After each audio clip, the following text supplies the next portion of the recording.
السلام علیکم ورحمۃ اللہ وبرکاتہ۔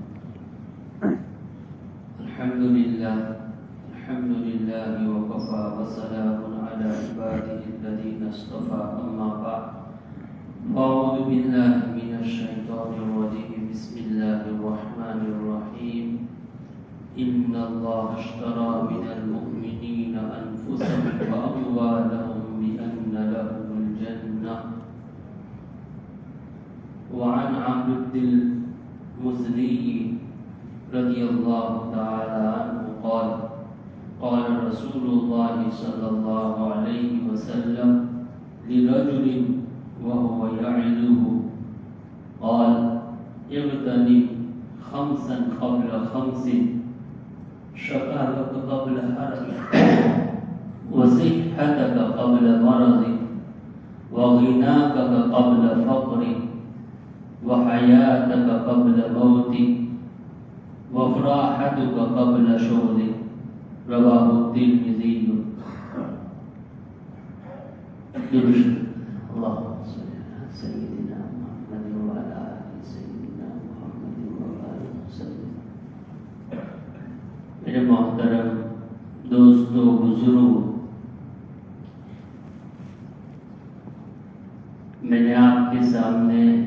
قرآن کریم کی ایک آیت کریمہ،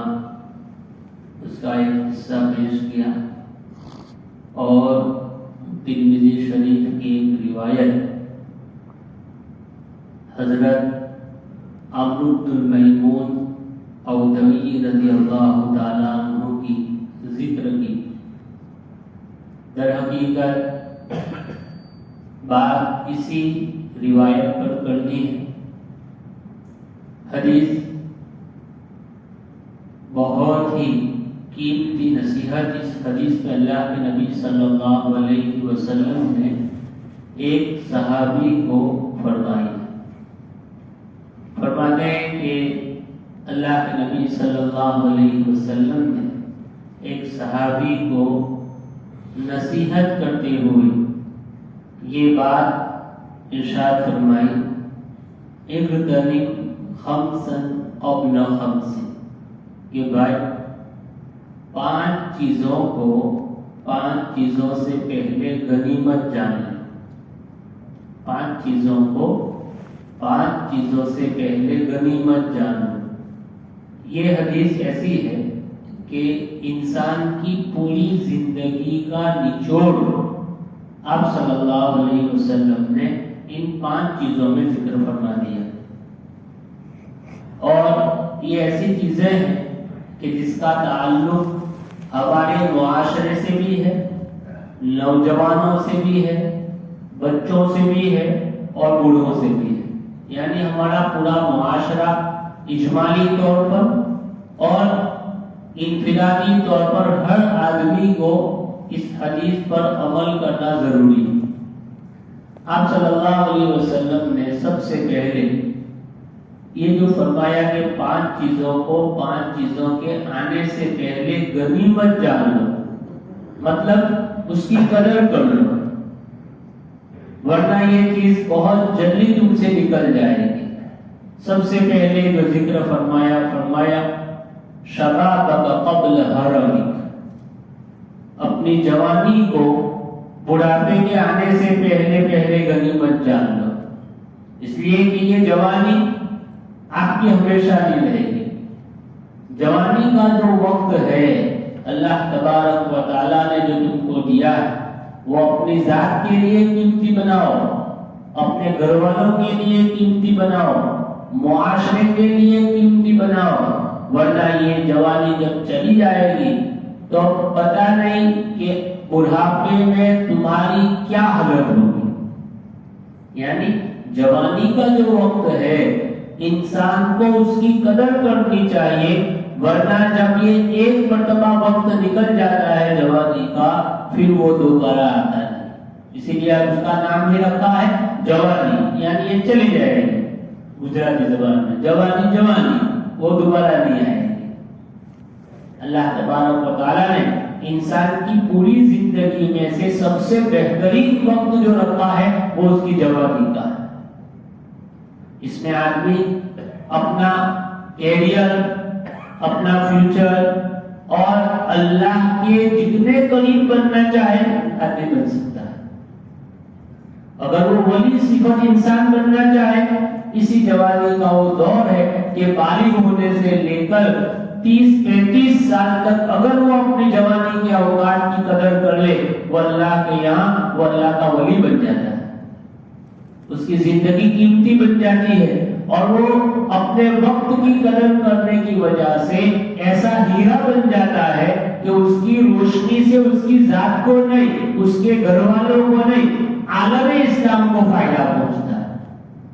عالم اسلام کو فائدہ پہنچتا ہے، اس لیے کہ اس نے اپنی جوانی کے وقت کی قدر کی۔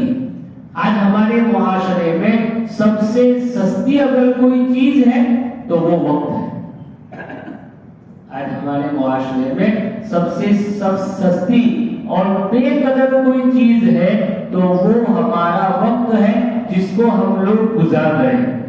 آج دنیا کی ترقی یافتہ قوم اور سائنس کو لے کر چلنے والی قوم، جس میں سینکڑوں کمزوریاں ہیں، لیکن اس کمزوریوں کے باوجود آج دنیا پر جو وہ چھائی ہوئی ہے، اس کی سب سے بڑی وجہ یہ ہے کہ وہ اپنے اوقات کی قدر کرتی ہے۔ جو قومیں آج دنیا میں ترقی یافتہ ہے، جو قومیں آج دنیا میں اپنا ڈنکا بجا رہی ہے، بھلے ان کے پاس ایمان نہیں ہے، بھلے اسلام کی تعلیم نہیں ہے، لیکن وہ اپنے وقت کی اتنی قدر کرتی ہے، اتنی قدر کرتی ہے کہ 1 منٹ بھی وہ اپنے ضائع نہیں کرتی۔ ایسا نہیں ہے کہ چلو ریلوے اسٹیشن پر وہ چلے گئے، ایئرپورٹ پہ چلے گئے، اپنی آفس پہ چلے گئے، 5 منٹ کا بھی جو ہے وقفہ ہے یا ابھی دیری ہے تو جیسے وقت گزارنا چاہے گزار دو، نہیں، وہ یہ نہیں کرے گی۔ وہ اپنا کتاب دیکھے گی، وہ اپنا کام دیکھے گی، وہ اپنے اوقات کا جو ہے مکمل طور پر نگرانی کرے گی، اور یہی وجہ ہے کہ ان کے یہاں سیکنڈوں کی قیمت ہوتی ہے، سیکنڈ کی۔ آج ان کو دیکھیں اور ہمارے وقت کو دیکھیں کہ ہم اپنی زندگی کے اوقات کو، اور خاص طور پر اللہ کے نبی صلی اللہ علیہ وسلم نے جو سب سے پہلی چیز ذکر فرمائی، اس میں کس کو مخاطب کیا؟ نوجوان کو مخاطب کیا۔ کیا فرمایا؟ اغتنم خمسا قبل خمس شبابک قبل حرمک۔ 5 چیزوں کی قدر کر لے، اس میں سے سب سے پہلی چیز اپنی جوانی کی قدر کر لے بڑھاپے سے پہلے۔ بڑھاپا جب آئے گا اتنا مجبور ہو جائے گا، اتنا مجبور ہو جائے گا کہ تو ٹھیک سے چل بھی نہیں پائے گا، تو ٹھیک سے کھا بھی نہیں پائے گا، تو ٹھیک سے اپنی ضرورت کسی کو بتا بھی نہیں پائے گا، اور جو عمل جوانی کے درمیان میں تو کرتا تھا، چاہے وہ اللہ کی عبادت کی قبیل سے ہو یا اللہ کی نافرمانی کے قبیل سے ہو، وہ دونوں سے تو محروم ہو جائے، تو اس سے کچھ نہیں ہوگا، تو بستر پر پڑا رہے گا، اور جو ہے تو خواہش کرتا رہے گا کہ خاص ایک بار پھر جوانی آ جائے اور پھر بدن میں طاقت آ جاتی تو میں بھی سرکار کھڑے ہو کر تراویح پڑھتا، میں اتنا قرآن ختم کرتا، میں اللہ سے ایسی ایسی توبہ کرتا، میں ایسی ایسی محنت کرتا، لیکن اب وہ نہیں، اور یہ بھی کچھ گارنٹی نہیں کہ بڑھاپا کیسے گزرے، یہ بھی کوئی گارنٹی نہیں۔ یہی وجہ ہے سرکار دو عالم صلی اللہ علیہ وسلم نے ایک صحابی جو آپ کے رشتہ دار تھے، انہوں نے ایک مرتبہ 2 رکعت نماز پڑھی، اور آقا محمد مصطفیٰ صلی اللہ علیہ وسلم مسجد نبوی میں ہی بیٹھے ہوئے تھے، تشریف فرما تھے، اور انہوں نے 2 رکعت نماز پڑھی اور ہاتھ اٹھایا اور دعا مانگنا شروع کی۔ کیا دعا مانگی؟ بڑی لمبی دعا ہے، یا من لا تراہ العیون ولا تخالطه الظنون ولا يصفه الواصفون ولا يخشى الدوائر يعلم مثاقيل الجبال ومقاليد البحار وعدد قطر الأمطار وعدد ورق الأشجار وعدد ما أظلم عليه الليل وأظلم عليه النهار ولا تواري سماء سماء ولا أرض أرضا ولا بحر ما في قاري ولا جبل ما في وعري۔ یہ سب کلمات جو ہے وہ اللہ کی بڑائی کو بیان کرتے ہیں، یا من لا تراہ العیون، یہ وہ ذات جس کو کوئی دیکھ نہیں سکتا، ولا تخالطہ الظنون، جس کے بارے میں کوئی کچھ گمان نہیں کر سکتا کہ وہ اللہ کیسا ہوگا۔ جب اس نے سورج ایسا بنایا، جب اس نے چاند ایسا بنایا، جب اس نے رات ایسی بنائی، جب انسان کی مختلف شکلیں والی دنیا بنائی، آپ دیکھو کیسی کیسی شکلیں والے انسان، گوشت ایک، چمڑی ایک، آنکھیں ایک، سب چیزیں، لیکن کوئی انسان جو ہے کسی انسان کے ساتھ مکمل طور پر میچ نہیں ہو سکتا۔ اور سب سے بڑی کاریگری یہ کہ کسی انسان کا فنگر پرنٹ دوسرے انسان سے میچ نہیں کرتا، کسی آدمی کی آنکھ کی جو چیزیں ہیں وہ دوسرے انسان کی آنکھ کے ساتھ میچ نہیں کرتی۔ یہ اللہ کی قدرت۔ تو وہ اللہ کیسا ہے اس کے بارے میں آپ کچھ بھی سوچو، آپ اس کی تہ تک نہیں پہنچ سکتے۔ یہ سب تعریف جو ہے 6-7 جملے بیان کرنے کے بعد انہوں نے اللہ سے ایک چیز مانگی۔ کیا چیز مانگی؟ یہ چیز مانگی کہ اللہ میرے بڑھاپے کو آنے سے پہلے مجھے میرے بڑھاپے کو میری زندگی کے اوقات میں سے سب سے بہتر وقت بنانا، میرے بڑھاپے کو سب سے میری زندگی کا بہتر وقت بنا دینا۔ اس لیے کہ جب بڑھاپا آتا ہے تو گھر میں کام کرنے کے لیے بھی کوئی تیار نہیں ہوتا ہے، عقل سٹیا جاتی ہے۔ اب چونکہ 70 سال کے اوپر ہو گیا، اب نوجوان بیٹا آپ سے اتنی خوشدلی کے ساتھ بات نہیں کریں گے۔ کیوں؟ اس لیے کہ آپ کی عقل سکرا گئی ہے، آپ کو آتا ہے کہ آپ بھول جاتے ہیں، آپ کو بیماری پیدا ہو گئی، آپ بار بار ایک چیز کے بارے میں پوچھیں، ابھی تو جواب دیا، ابھی تو یہ کیا۔ اور آج کل کے ماحول کے اعتبار سے ماں باپ بڑھاپے میں اولاد پر بوجھ بن جاتی ہے۔ آج کل ہمارے معاشرے میں نہ بچہ پسند کرتا ہے، نہ بچے کی بیوی پسند کرتی ہے کہ تمہارا باپ یا تمہاری ماں یہ ہمارے گھر میں رہے اور ہم اس کی خدمت کریں۔ اجعل خیری عمری آخرہ، اتنی لمبی اللہ کی ایسی الفاظ میں تعریف کی اور ایک چیز مانگی، فرمایا میری زندگی کا آخری وقت بہتر بنانا۔ اس لیے کہ جوانی میں بچپن میں ماں باپ نے بہترین طریقے سے مجھے کھلایا پلایا، جوانی میں مجھے وقت پر چائے بھی مل جاتی تھی اور 1 سیکنڈ پانی کا گلاس بھی آگے پیچھے نہیں ہوتا ہے، اور اگر ہو جائے تو پلیٹ کے ساتھ باہر، غصہ جو ہے سر کے اوپر۔ لیکن آج بڑھاپا آ گیا،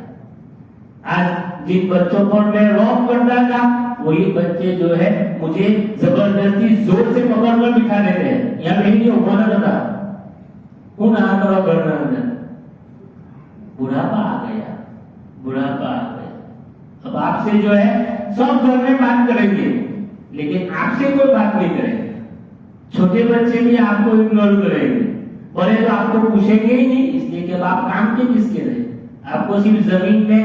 جائیداد میں سگنیچر کرنی ہے اور کچھ آپ کا ویلیو گھر میں نہیں ہے۔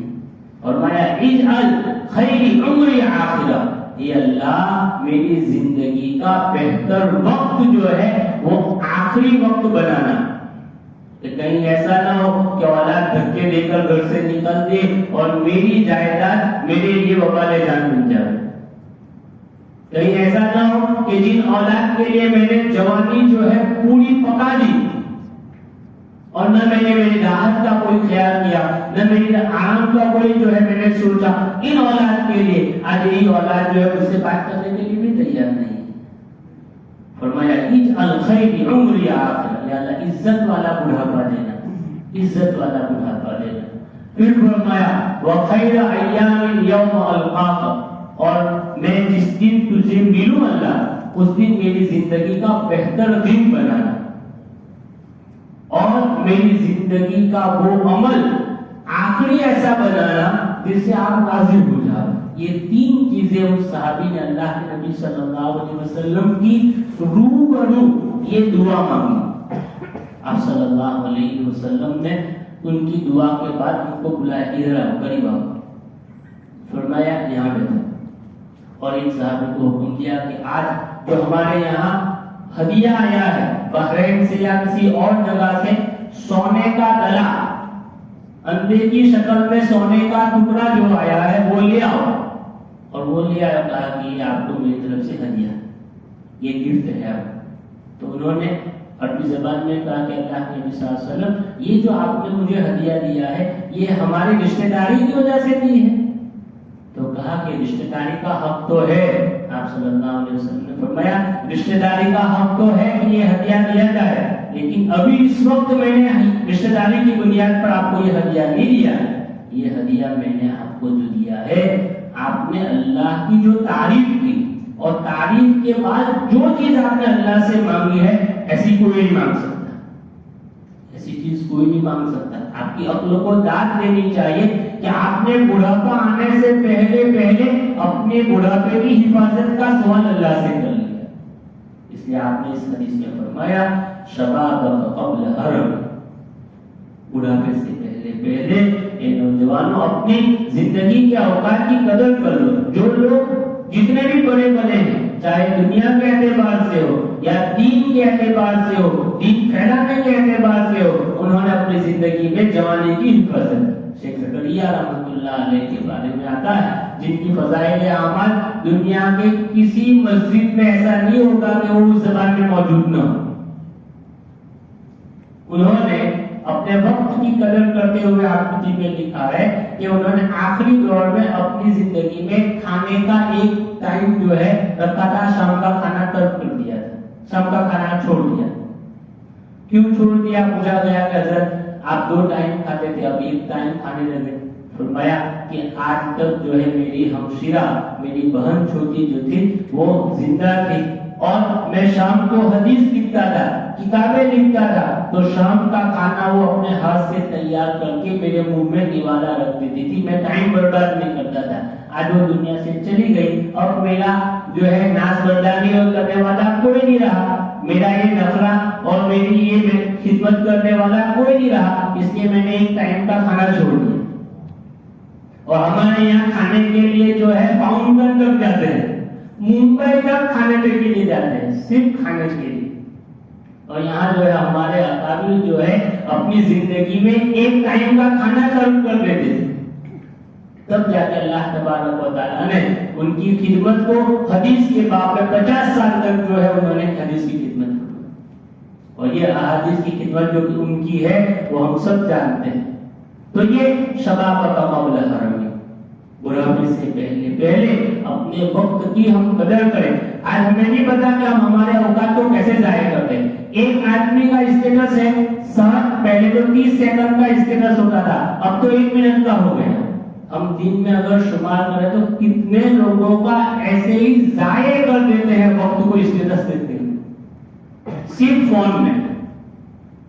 آج امت جو ہے اپنے اوقات کی قدر نہیں کرتی۔ حکیم الامت حضرت مولانا اشرف علی صاحب تھانوی رحمۃ اللہ علیہ نے اوقات اور زندگی کی جوانی کے اوقات کے بارے میں لکھا ہے کہ ہمیں پتہ نہیں ہے کہ ہم اس کو کیسے ضائع کرتے ہیں۔ کل قیامت کے دن اللہ تبارک و تعالیٰ جب جوانی کا حساب لے گا تب پتہ چلے گا کہ ہم نے کتنا قیمتی سرمایہ اپنی زندگی کا برباد کر دیا، کتنا قیمتی سرمایہ۔ فرمایا شباب قبل حرم، 5 چیزوں میں کی 5 چیزوں کی جو ہے 5 چیزوں کی آنے سے پہلے قدر کر لو، ورنہ جو ہے یہ چلی جائے گی پھر واپس نہیں آئے گی۔ تو پہلے نمبر پر فرمایا جوانی کی بڑھاپے سے پہلے قدر کر لو، وصیحتک قبل مرضی۔ دوسرے نمبر پر فرمایا وصیحتک قبل مرضی، اللہ پاک نے جو تم کو صحت دی ہے، جو تندرستی دی ہے اور جو عافیت دی ہے، اس عافیت کی، اس صحت کی، اس تندرستی کو بیماری سے پہلے غنیمت جان لو، غنیمت جان لو کہ یہ صحت جب چلی جائے گی۔ آج جو ہے پہلے زمانے میں کھانے کی چیزوں کے اندر اتنا جو ہے پیورٹی تھی اور اتنا کلیئر کھانا ہوتا تھا، صاف ستھرا ہوتا تھا کہ آدمی جو ہے لمبی عمر تک جینے کا ایک سبب ہوتا تھا۔ آج ہمارے کھانے پینے کی عادتیں بدلی، اطوار بدلے، طریقے بدلے، تو ہمارے یہاں جو بڑھاپے کی عمر کو پہنچنے والے انسان ہوتے ہیں بڑھاپے تک پہنچ نہیں پاتے۔ اور جوانی میں ہی ایسے ایسے بیماریوں کے شکار ہو جاتے ہیں، ایسے بیماریوں کے شکار ہو جاتے ہیں کہ علمان والحفیظ آج دیکھیں کینسر کی بیماری عام، شوگر کی بیماری عام، پریشر کی بیماری عام، نوجوان تو کا پریشر، فلاں تو کا شوگر، فلاں تو کا کینسر۔ اس میں اشارہ فرما رہے ہیں اللہ کے نبی صلی اللہ علیہ وسلم کہ دعاؤں میں اپنی صحت کا اللہ سے سوال کرو، دعاؤں میں اپنی صحت کا اللہ سے سوال کرو۔ اس لیے آپ نے اس کو عملاً بھی کر کے دکھلایا۔ آپ صلی اللہ علیہ وسلم کی دعا میں ہے اللہم انی اسألک صحتک، یہ اللہ میں آپ سے میری صحت کا سوال کرتا ہوں، اللہ میں آپ سے صحت کا سوال کرتا ہوں، تندرستی کا سوال کرتا ہوں۔ مانگنے کا حکم دیا گیا۔ آج ہم ہماری صحت کو جو ہے بہت معمولی سمجھتے ہیں، جو جی میں آیا کھا لیا، جو جی میں آیا پی لیا، کچھ بھی پرواہ نہیں، ایسا سمجھتے ہیں کہ ہماری باڈی ہے ہم جو چاہے کر سکتے ہیں۔ آپ صلی اللہ علیہ وسلم فرماتے ہیں کہ نہیں، یہ تمہاری باڈی جو ہے وہ اللہ کی ایک امانت ہے، تم جو چاہے جیسا چاہے جس وقت چاہے اور جس طرح چاہے نہیں کھا سکتے۔ صحت کا قبل مرض، بیماری کے آنے سے پہلے اپنی صحت کی قدر کر لو، اور یاد رکھو جو جوانی میں جو عمل کرتے تھے چاہے وہ غلط ہو، بہت سے لوگ ہیں جو جوانی کے اندر ایک قسم کے گناہ میں مبتلا ہو جاتے ہیں اور اس کو چھوڑنا ان کے لیے بہت بھاری ہوتا ہے۔ گھر والے، بیوی بچے اور معاشرے والے یا محلے والے جو بھی ہیں ان کو ٹوکتے رہتے ہیں کہ یہ گناہ مت کرو، یہ گناہ مت کرو، یہ گناہ مت کرو، لیکن جب وقت نکل جاتا ہے اور وہ بڑھاپے کی عمر میں پہنچ جاتا ہے یا وہ بیماری اس کو لاحق ہو جاتی ہے دوسرے نمبر پر، وہ بندہ اس گناہ سے چھوٹنے کا ارادہ کرتا ہے لیکن اب چھوٹ نہیں پاتا، اس لیے وقت چلا گیا، وقت تو تمہارا چلا گیا۔ اب آپ چاہتے بھی ہیں کہ میں سنت کے مطابق زندگی گزاروں، اب آپ چاہتے بھی ہیں کہ میں پانچوں ٹائم کی نماز پڑھوں، اس لیے کہ سب آج تک دعوت دے دیتے کہ بھائی نماز پڑھ، فجر کی نماز پڑھ، عشاء کی نماز پڑھ، لیکن کہا کہ نہیں جوانی ہے، ابھی تو ہائی وے پہ بیٹھنا باقی ہے، ابھی تو دوستوں کی مجلسوں میں بیٹھنا باقی ہے، یہ ہے وہ ہے، اذان ہوتی ہے اور مسجد کے پاس سے فون لے کے گزر جاتے ہیں، حالانکہ وہ نماز کہ جس کے اول سے لے کر آخر تک کا حکم قرآن میں، وضو کا حکم قرآن میں، غسل کا حکم جس کا تعلق نماز میں وہ قرآن میں، تیمم کا حکم قرآن شریف میں، رکوع کا حکم قرآن شریف میں، قیام کا حکم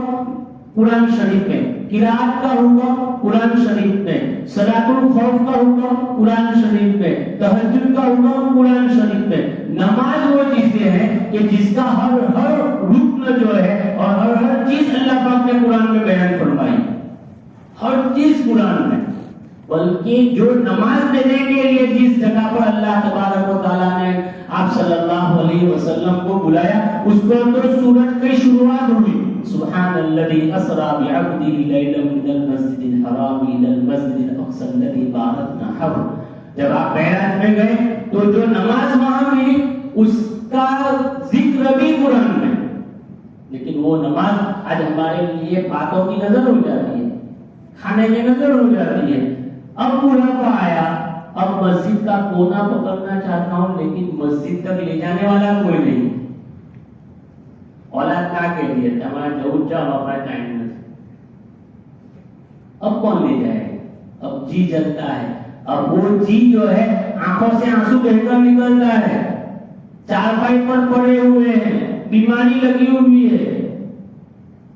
کوئی فرق نہیں، اس لیے فرمایا وصیحت قبل مرض۔ پھر تیسرے نمبر پر جو بات بیان فرمائی ہے اللہ نبی صلی اللہ علیہ وسلم نے، وہ تو ان دو چیزوں سے بھی جو ہے بڑی خطرناک، اللہ کے نبی صلی اللہ علیہ وسلم 2 منٹ ہے، تیسری چیز ذکر کر دیتا ہوں، فرمایا اللہ کے نبی صلی اللہ علیہ وسلم نے وَغِنَاكَ قَبْلَ فَقْرِكَ، غریبی کے آنے سے پہلے اپنے مال کی قدر کر لو۔ اللہ پاک نے جو تمہیں مال دیا ہے، جو روزی دی ہے، جو تمہارے پاس مال و ملکت ہے، اس مال اور ملکت کی تم پر مال کا زوال آ جائے، تم اچانک غریب بن جاؤ، اس سے پہلے قدر کر لو، ورنہ حالات کا خود ٹھکانا نہیں کب تم غریب بن جاؤ۔ آج ہم کروڑ پتی ہیں، صبح جو ہے اٹھ کر روڈ پتی نہ بن جاوے، اس سے پہلے اپنے مال کو صحیح جگہ استعمال کر لو، اپنے مال کا صحیح فائدہ اٹھا لو۔ آج آپ دیکھیں کہ اللہ پاک نے جن کو مال و دولت دی ہے انہوں نے اس کی قدر نہیں کی، تو دنیا سے گئے اس حالت میں کہ زکات اور صدقے کے پیسے سے ان کا کفن خریدا گیا، صدقے کے پیسے سے ان کا کفن، اور کسی زمانے میں ان کے یہاں کھانے کے لیے اس کا گھر نہیں، سینکڑوں نوجوانوں کی مجلس لگتی تھی، لیکن آج جب وہ غریب ہو چکا ہے، اس کے پاس کچھ نہیں ہے، تو اس کو خبر گیری کرنا تو بہت دور کی بات، اس سے اس کے دوست نظر ملانے کے لیے بھی تیار نہیں ہے نہیں اس کے پاس۔ ہماری زبان میں جو لفظ بولتے ہیں اس کو کہہ کے اس کو مل کے کیا کریں گے، وہ تو ایسا ہے۔ اس لیے میرے بھائیو، اللہ کے نبی صلی اللہ علیہ وسلم نے کتنی عقل مندی کی بات تیسرے نمبر پر بیان فرمائی کہ غریب ہونے سے پہلے وَتِلْكَ الْأَيَّامُ نُدَاوِلُهَا بَيْنَ النَّاسِ، وقت کبھی بدل جائے، آج آپ مالدار ہیں کل آپ غریب ہو جائے، اس سے پہلے اپنے مال کی قدر کر لو۔ یہ تین چیزیں، اور بھی دو چیزیں ہیں انشاءاللہ، وقت ہو گیا۔ اللہ تبارک و تعالیٰ مجھے اور آپ کو سرکار دو عالم صلی اللہ علیہ وسلم کی فرمودات پر عمل کی توفیق عطا فرمائے، آمین۔